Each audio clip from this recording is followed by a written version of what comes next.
Olá, bom dia, Deus te abençoe. Deus abençoe a tua vida, a tua casa com toda sorte de bênçãos nesta manhã de segunda-feira, dia 8 de janeiro do ano de 2024, ano do nosso Senhor Jesus Cristo.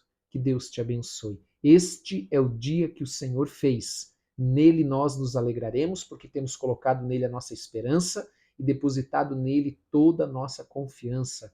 Aleluia. Quero te convidar a abrir hoje a Bíblia lá no livro de Atos dos Apóstolos, o capítulo de número 10, o verso de número 1. Enquanto você encontra, nós vamos nos preparar orando ao Senhor em nome de Jesus. Senhor, em nome de Jesus, nós queremos te agradecer por esta palavra. Pedimos que o Senhor nos dê entendimento e compreensão por meio do teu Espírito, para que possamos viver, praticar e agradar o Senhor andando nos teus caminhos em nome de Jesus. Amém e amém. Lembra que o meu WhatsApp está aí na descrição desse vídeo, você pode mandar mensagem, nós respondemos a todos. Também que nós temos lançado um desafio de ler a Bíblia em um ano, e esse desafio consiste em ler de 3 a 4 capítulos da Bíblia todos os dias. Amados, 3 a 4 capítulos da Bíblia você não vai levar mais do que 10 minutos lendo 3, 4 capítulos todo dia. E o dia que a leitura flui mais, o dia que você estiver mais disposto, o dia que houver mais tempo, leia mais capítulos. Amém? E você vai ver que em 360 dias, 365, você vai terminar de ler a Bíblia. Você vai conhecer a Bíblia de Gênesis até Apocalipse. Amém? Vamos ler então agora aqui Atos, capítulo 10, verso de número 1. A epígrafe do meu texto diz assim: o centurião Cornélio. Morava em Cesareia um homem de nome Cornélio, centurião da corte chamada italiana. Então, como centurião, ele era um comandante de 100 homens. Cada 6 centúrias formavam um regimento. E cada 10 regimentos, que cada regimento tinha 600 homens, que seriam 6 centúrias, né? Cada regimento tinha 600 homens e 10 regimentos formavam uma legião que compunham 6.000 homens, ou que totalizavam 6.000 homens. Então, esse centurião Cornélio era alguém importante que comandava uma centúria, comandava 100 homens dentro de um regimento, 100 homens também dentro de uma legião. Amém?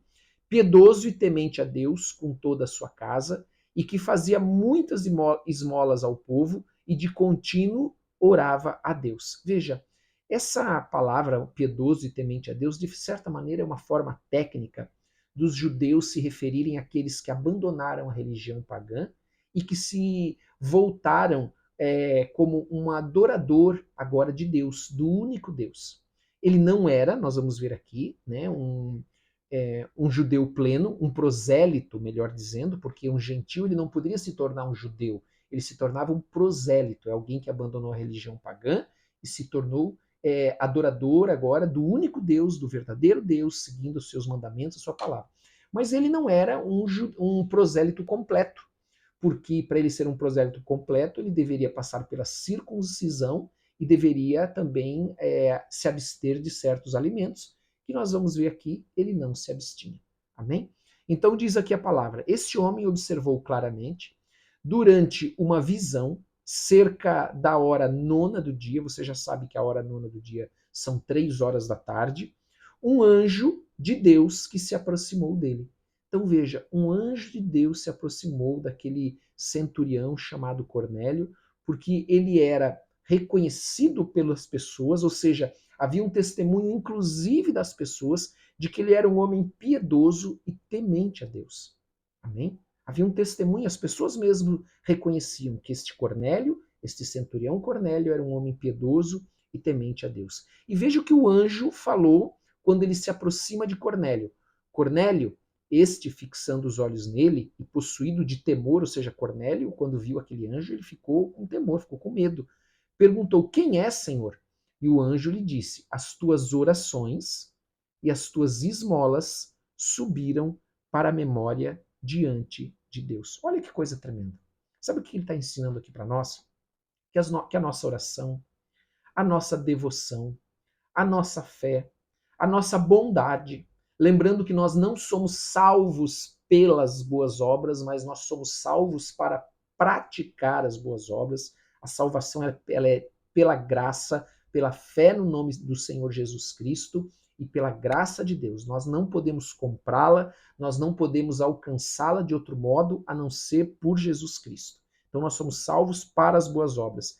Agora, o que o anjo está dizendo? O anjo está dizendo como aquelas ofertas de Cornélio chegavam até Deus.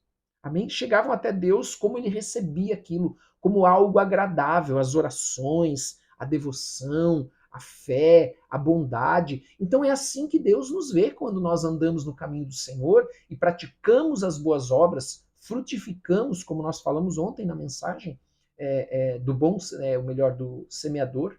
Amém? É assim que o Senhor nos vê. O Senhor nos vê, nos recebe ou recebe aquilo que nós fazemos como uma oferta agradável, como agradável a Ele. Então, é isso que o anjo diz a Cornélio, que estava naquela 3 horas da tarde, nona hora do dia, né, orando e buscando o Senhor. Então, versículo 5. Agora envia mensageiros a Jope. Olha o que o anjo disse a Cornélio. Envia mensageiros a Jope e manda chamar Simão, que tem por sobrenome Pedro. Ele está hospedado com Simão, curtidor. Lembra que nós terminamos ontem falando sobre isso? Que ele estava na casa de um homem que era um curtidor. O que significa? Alguém que trabalhava com um couro de animais. Então, por isso ele estava praticamente ou constantemente impuro, porque o judeu não podia tocar em nada morto, mas ele tocava no couro daqueles animais mortos, então ele estava sempre impuro para celebrar ou praticar os rituais da lei. Mas Simão estava lá, nós falamos sobre isso ontem, cuja residência está situada à beira-mar. Logo que se retirou o anjo que lhe falava, chamou 2 dos seus domésticos e um soldado piedoso dos que estavam a seu serviço, e havendo-lhes contado tudo, enviou-os a Jope. Então ele testemunhou o que aconteceu e enviou aqueles homens a Jope. Aí nós vamos ver o que aconteceu com Pedro. No dia seguinte, indo eles de caminho, estando já perto da cidade, subiu Pedro ao eirado por volta da hora sexta. Eirado é aquele telhado plano das casas que os judeus tinham. Amém? A hora sexta, a fim de orar. Estando com fome, quis comer, mas enquanto lhe preparavam a comida, sobreveio um êxtase.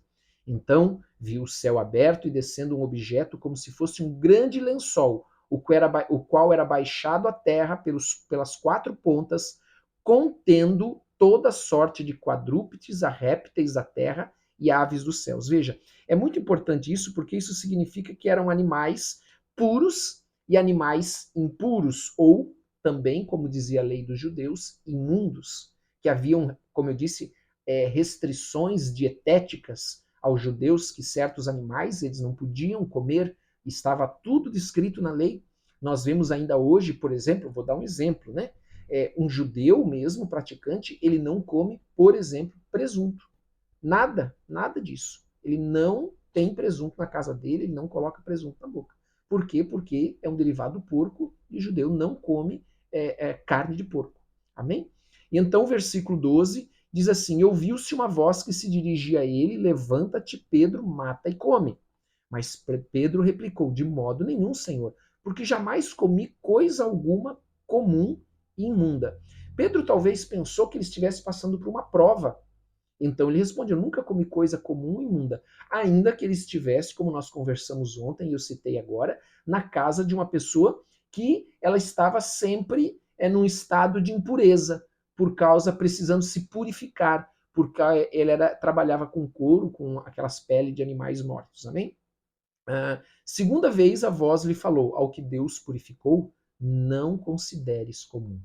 Veja, o Senhor aqui está trazendo uma lição muito forte agora, é uma lição para Pedro, mas também um ensino para a igreja, para aquela igreja que estava iniciando. Amém? E sucedeu isso por 3 vezes, e logo aquele objeto ele foi recolhido aos céus. Então Pedro disse: olha, eu nunca comi coisa que não fosse consagrada, e eu nunca comi nada contaminado. E aí no versículo 15, a voz veio a segunda vez, dizendo para ele que ele não deveria considerar impuro, ou ao que Deus purificou, não considere comum ou impuro. Sabe, o significado maior de tudo isso é que aqui nós vemos na nova aliança que aquela restrição que havia na antiga aliança, ela foi abolida. Ela foi abolida aquelas restrições e agora isso fala dessa nova unidade na igreja que haveria dos judeus e dos gentios. Os judeus representando os animais puros e os gentios os animais impuros. Por isso que Pedro, aqui o ensino figurado por trás dessa visão desse lençol que desce dos céus, ele é muito importante. É por isso que nós estamos e fazemos parte da igreja hoje.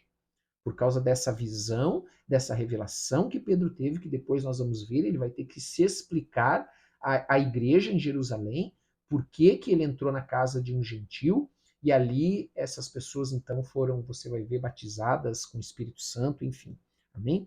Então nós vemos que isso fala dessa unidade tanto de judeus como de gentios. Fala também que tudo isso acontece por meio de Jesus Cristo, por meio da sua morte redentora, lá na cruz, amém? É ali que acontece esse fim desta divisão que havia entre judeus e gentios. Não existe mais. Agora todos podem fazer parte da família, do povo de Deus. Todos têm agora, tanto judeus como gentios, acesso à salvação por meio de Jesus Cristo. Aquilo que pela lei nós não podíamos alcançar, os judeus não podiam alcançar, porque quem quebra uma lei quebra todas, quem quebra um mandamento quebra toda a lei. Agora, por meio de Jesus Cristo, tanto judeus que não conseguiam cumprir a lei, quanto gentios que não tinham lei, que não eram povo de Deus, agora nós podemos ser salvos e fazer parte da família de Deus.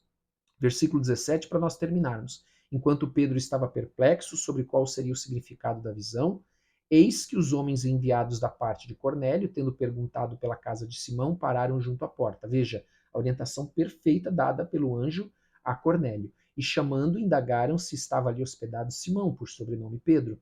Enquanto meditava Pedro acerca da visão, disse-lhe o Espírito: estão aí dois homens que te procuram. Levanta-te, pois, desce e vai com eles, nada duvidando, porque eu os enviei. Que tremendo, amados, a revelação de Deus. Você sabe que o Espírito Santo ele concede 9 dons, segundo a palavra. O dom da fé, o dom de milagres, os dons, no plural, de cura, também a palavra de sabedoria, a palavra de conhecimento, discernimento de espírito, a profecia, interpretação e variedade de línguas. Então, os dons de revelação são a palavra de sabedoria, a palavra de conhecimento, discernimento de espírito. E nós vemos aqui o Senhor se revelando a Pedro, o Senhor falando para Pedro exatamente o que ele deveria fazer, e o Senhor pode falar da mesma maneira comigo e com você. Amém? Quando nós estamos buscando o Senhor, quando nós entregamos a nossa vida para Jesus Cristo. E descendo Pedro para junto dos homens, disse: aqui me tendes, sou eu a quem buscais. Aqui viestes. Então disseram: o centurião Cornélio, o homem reto e temente a Deus, e tendo bom testemunho de toda a nação judaica, foi instruído por um santo anjo para chamar-te à sua casa e ouvir as tuas palavras. Olha que instrução precisa do local e que ele deveria agora ouvir as palavras que Pedro tinha para declarar a ele. Então é isso que vai acontecer e que nós vamos ver amanhã. Amém? Quero convidar você para fechar os teus olhos. Nós vamos orar nesta manhã de segunda-feira e entregar esse nosso dia ao Senhor, em nome de Jesus. Senhor, nós queremos te agradecer por esse dia. Pedimos que o Senhor nos abençoe, nos dê entendimento, Pai, desta palavra que nós lemos. Nós te damos toda a honra e toda a glória, Senhor. Nós nos prostramos aos teus pés e entregamos este dia que está começando nas tuas mãos, entregamos as nossas famílias, pedimos que o Senhor possa dirigir todas as coisas hoje, Senhor. Nós confiamos no Senhor, nós esperamos no Senhor, nós depositamos tudo aos teus pés. Pedimos perdão pelos nossos pecados, perdoa-nos, Senhor, em nome de Jesus, assim como nós temos perdoado aqueles que nos têm ofendido em nome de Jesus. E nós pedimos, ó Deus, abençoa as nossas famílias. Que nesse dia o Senhor possa dos céus derramar uma unção de proteção em nome de Jesus. Uma unção, Senhor, de amor nos corações. Também, Senhor, de saúde para aqueles que precisam de saúde no seu corpo, na sua alma, da pele até os ossos, no mais íntimo e profundo do coração, em nome de Jesus. Abençoa-nos, Senhor, e abençoa cada um que está aqui. Abençoa o seu trabalho, abençoa a obra das suas mãos, renova as suas forças, Senhor, tanto no corpo, quanto na alma, quanto no espírito, Senhor. Dá-nos saúde, dá-nos renovação e derrama da tua graça. Em nome de Jesus, nós nos rendemos aos teus pés, Senhor. Nós pedimos a tua bênção nesse dia, a tua bênção sobre a nossa casa, sobre a nossa vida, sobre tudo que diz respeito de nós. Senhor, nós clamamos, precisamos da tua bênção, precisamos da tua graça, precisamos da tua intervenção, da ordem aos teus anjos a nosso respeito. Vai à nossa frente, Senhor, nos abençoa nesse dia e derrama sobre nós uma unção nova. Senhor, coloca um azeite novo na nossa lâmpada neste dia, para que a luz de Cristo possa brilhar mais e mais em cada um de nós. Em nome de Jesus. E nos abençoa, Senhor, é o que nós pedimos. Nós pedimos, Senhor, acima de tudo, a tua presença nas nossas vidas, a tua presença junto de nós, Senhor, cuidando de nós, cuidando dos nossos, indo à nossa frente, em nome de Jesus Cristo. Amém e amém. Amém? Glória a Deus. Que Deus te abençoe. Não esqueça, Jesus te ama, você é uma bênção. A palavra do Senhor diz: "Sê tu uma bênção". Amém? Que Deus te abençoe grandemente. Não esqueça, por gentileza, de dar like. Não esqueça de compartilhar com aquelas pessoas que você ama esta oração. E também coloque nos comentários o teu pedido de oração. Eu tenho certeza que você vai ser abençoado, você não vai estar sozinho orando, vão ter outros irmãos, outras pessoas orando por você, pessoas que nem te conhecem, mas que pela fé vão orar em nome de Jesus, pela tua vida, pela tua causa, em nome de Jesus. Amém? Deus te abençoe. Um forte abraço, um bom dia em nome de Jesus.